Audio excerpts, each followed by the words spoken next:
Hi, Trinidad and Tobago. A special edition here today. We are going to be talking to two of Trinidad and Tobago's prominent musicians, men who have been flying the flag high, maybe below the radar, but they're flying the flag high. And we are here today to bring it to you because for so long, we always hear about people when they pass and they're gone.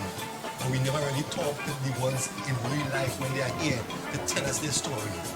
And today these two gentlemen are going to try their best to give us their entire life story in a short space of time. If that happens, we'll be glad for that. But let me first introduce you, Raga.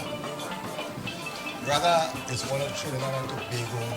I think off camera he said he's the most hard-working musician in Trinidad and Tobago.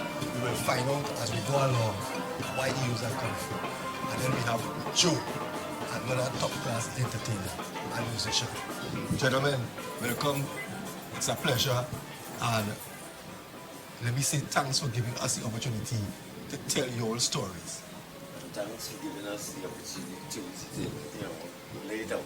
Right. Raga, let me talk to you first. Tell me about who's Raga? I am Raga, mostly known as Raga. Right from this village here called California. I started off a long time. I play with a lot of Calypsonians and bands and combos, and as a matter of fact I started off with team string combo and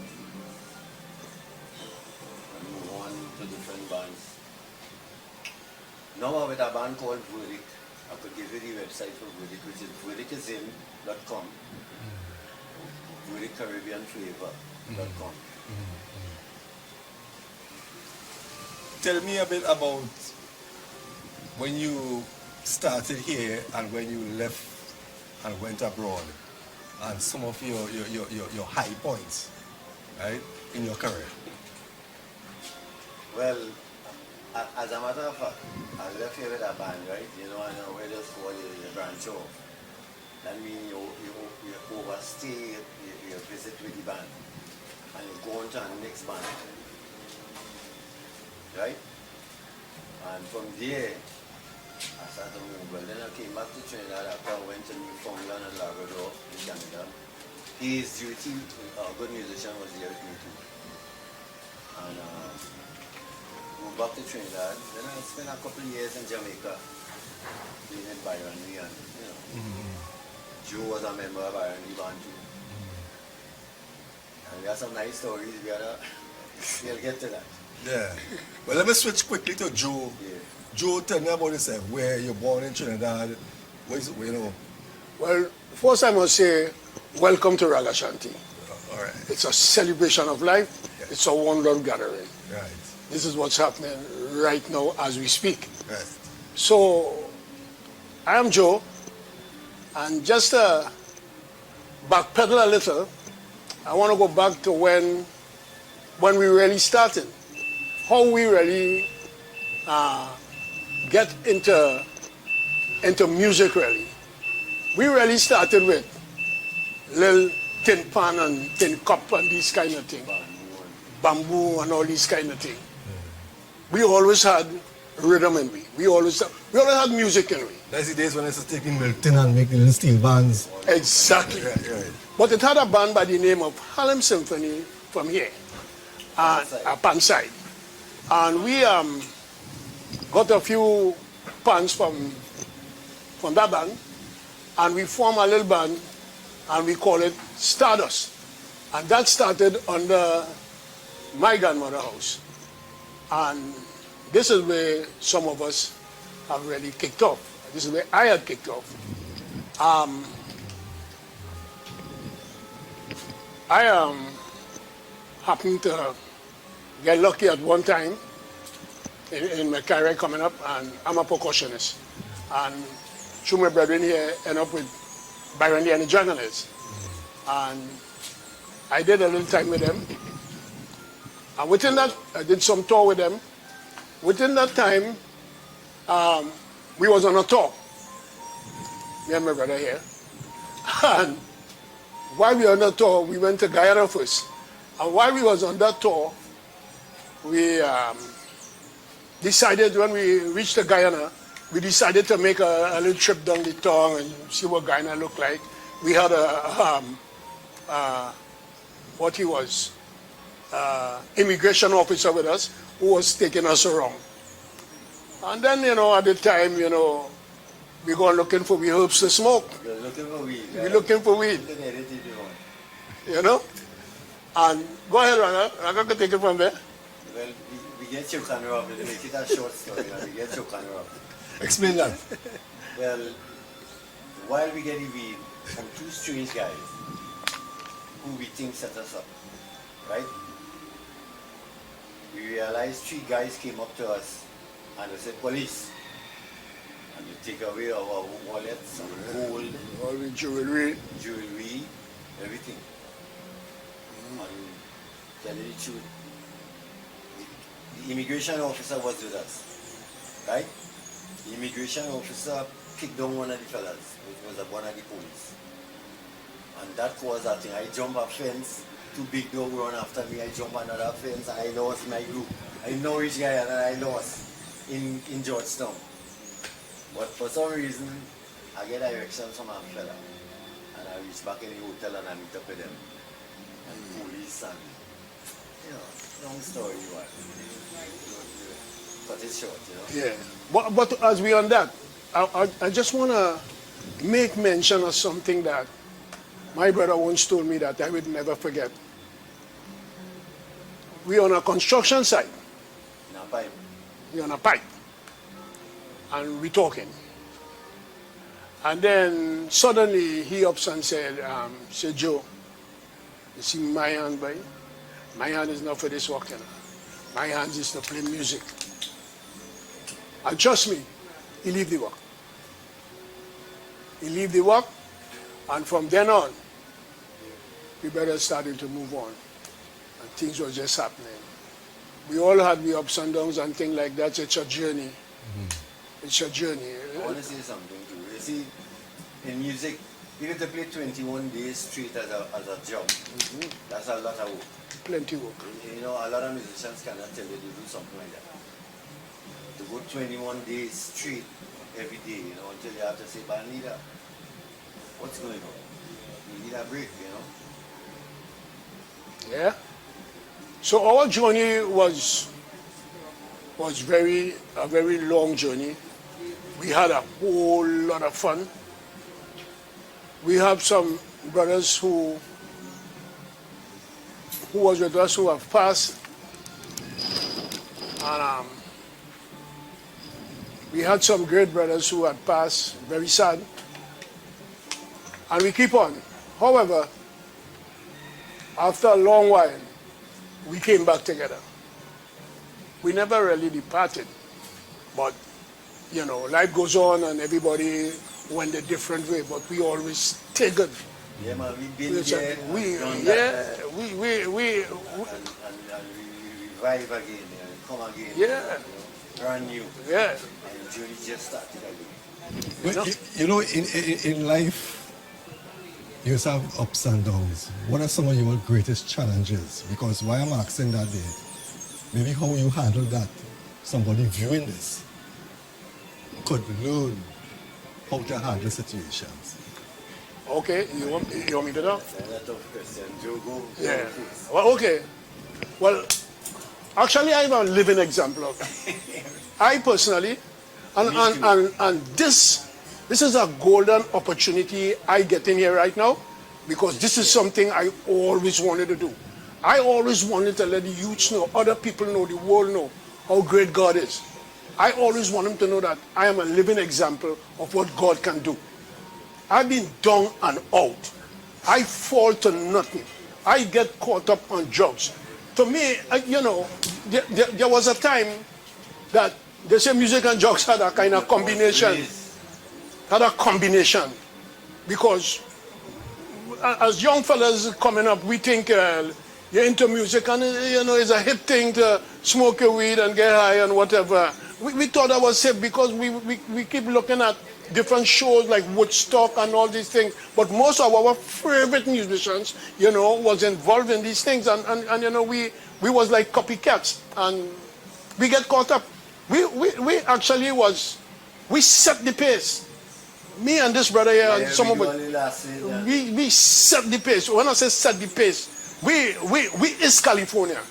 I want to stress on that. We is California. We set the pace, and we fall. I personally fall. I mean, reach to nothing. You understand what I'm telling you? But on that journey, even though while I was on that journey, I keep saying certain things to myself and God. I know that if a fella says something bad about me, I know I did that, not really him. You understand? But you know what is the most important thing in a man's life? When he have good friends. When he have people who care about him and love him. That is very, very important. Like the song say, lean on me, I'll be your friend. As a matter of fact, but in here. Yeah. Joe and I used to do a song long time. Hear this song go. The road is long. With many a winding turn. You know that song? That leads us to. The chorus in that song is, and then it's, he and heavy. He's my brother. My brother. Yeah? Yeah. And So this. it's more about love now. Yeah. It's only about love now, Yeah. people. And I said, love your neighbor, love your brother. Yeah. Yeah. But Raga, you have some interesting stories abroad. You need to let the people know about it. Where the music have taken you. Well, yeah, well, I did the Cosby Show, I did some commercials, I did movies. That's about it. I don't want to elaborate on it, but you know, the Cosby Show, everybody know the Cosby Yeah. Show. But what was the experience like on the Cosby Show? But that was a great experience because I had a big audition and nobody get picked but my section. What you did on the show? What you did on the show? Well, I play a bass guitar. I play a bass guitar and I say some parts too. Actually, had spoken parts. Yeah. Along with some other musicians from Trinidad, Watson Jack, Wayne Curtin, Ricardo, call him Horsey from Sando. And you know somebody. Somebody else missing now. Watch his show, you'll get it. Episode 16. How has music changed your life? Well, music hasn't changed my life. I never know nothing else but music. Okay. I never really work anywhere, so I just stay a musician and it's the best thing ever happened to me. And I can't even have to live it over. It's either a crocodile or a musician. Why a crocodile? The next life. Why a crocodile? Well, crocodile, everybody feared me. And me and music, everybody loved me. Joe, what about you? Still involved in music, right? Well, not fully, but we also have a rhythm band. Because like I say again, percussion is my thing. We also have a rhythm band, which will be here on Saturday. And I occupy myself in that career. Sometimes I go to the BVI, and I have a brethren out there who have a band, a one-man band, but when I get there, it comes to two, you know, so. Mention Marlon name. Marlon Abner, who is in the BVI right now. I mean, really doing it. He's really, really doing it. He keeps busy all the time. He keeps busy all the time. So sometimes when I go, I be with him. And that's as far as I go for now.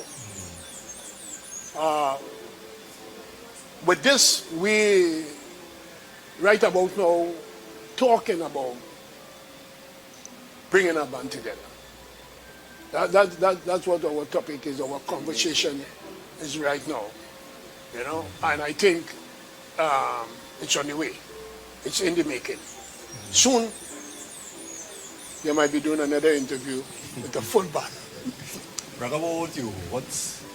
Where are you right now with music? But I'm still doing it. I'm going back to New York. I'm mostly in New Jersey working with a band. And this is summer. And it's a summer band really. So I went back and started to work, started to play again, you know. Nice gigs, man. Do you all think that the musicians of Trinidad and Tobago are properly recognized and appreciated? Or you get that more when you go outside than actually when you're at home? Of course. The musicians here, great. The music and the recordings and the whole industry have some, you know, the videos, everything. But I don't think it have the outlet as when you go outside, in Europe or America or even South America, I guess. I know. Do you all think that sometimes some of the lyrics, what kills the music, the type of lyrics that come out in some of the songs right now, what's your view on that? To me, lyrics is like a cap. It fits some heads, and it just don't fit some heads. You know? But music is music anywhere you go. And as you was asking about what we think about the musicians here in Trinidad and thing, as Raga just mentioned, I mean, it's really good. Our music is really, really great.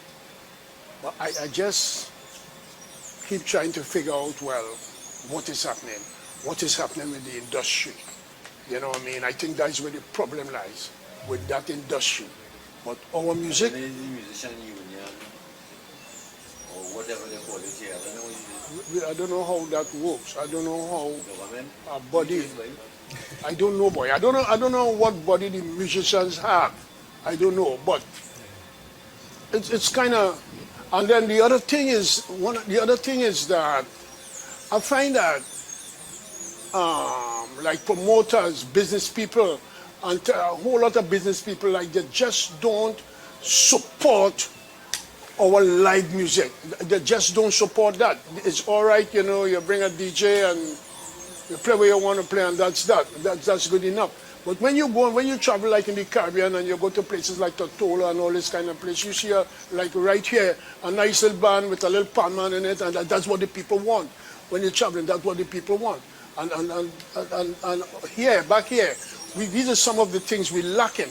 You know, you build the Broadwalk, a place like the Broadwalk, you have a bandstand, but yet still, you know, big holiday, all kind of thing happening. You don't have nothing. You're not. It didn't have enough areas. Back then, I remember Trinidad had over 100 combo. Yeah. And everybody used to play, everybody had a gig somewhere, thing happening all about everywhere. You understand? That have changed a great deal. Thank God for the musicians who is fighting hard and pushing it, some of them on their own, and some promoters who really fighting hard. Thank God for them, but we need more. Musicians need more. In this country, musicians need more.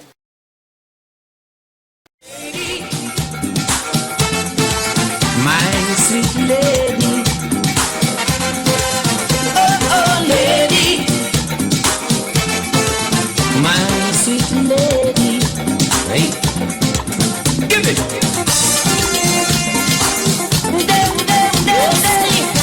Lord, give it.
we wrap up, I need to get from you all some of the musicians that you all rub shoulders with, right? Because what we're trying to do here is to let people know who paved the way, right?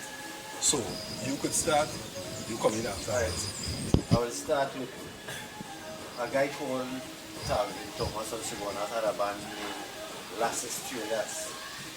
And I line that band, I come out with that band in our phone. He had good equipment.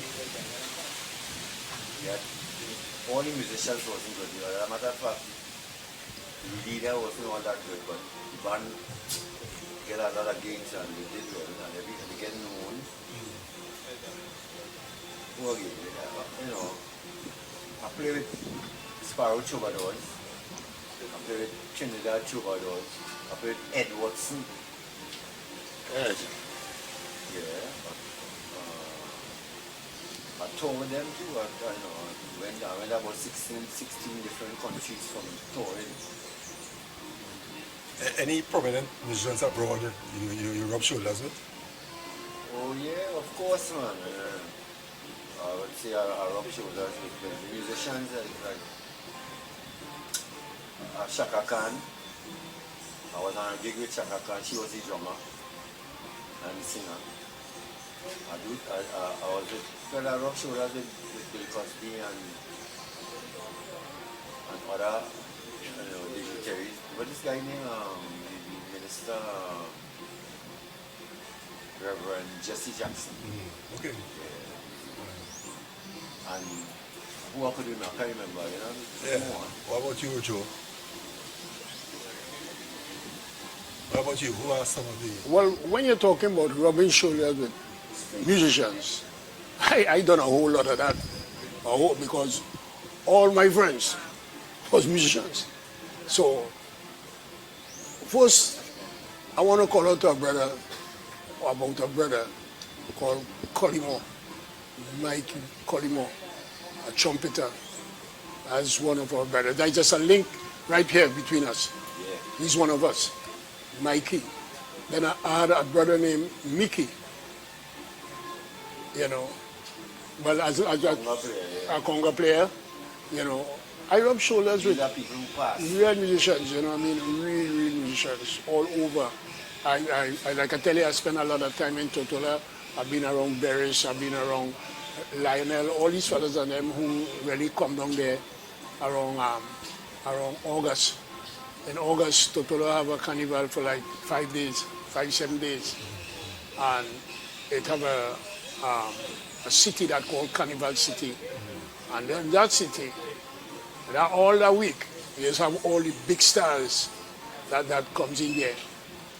And as a musician myself, I always like to mingle, gain ideas. So I always mix and mingle. So, but home here, I could talk with fellas like Jackie Wonder, who is now Muslim, and you know his life has changed. And this guy he was talking about, look,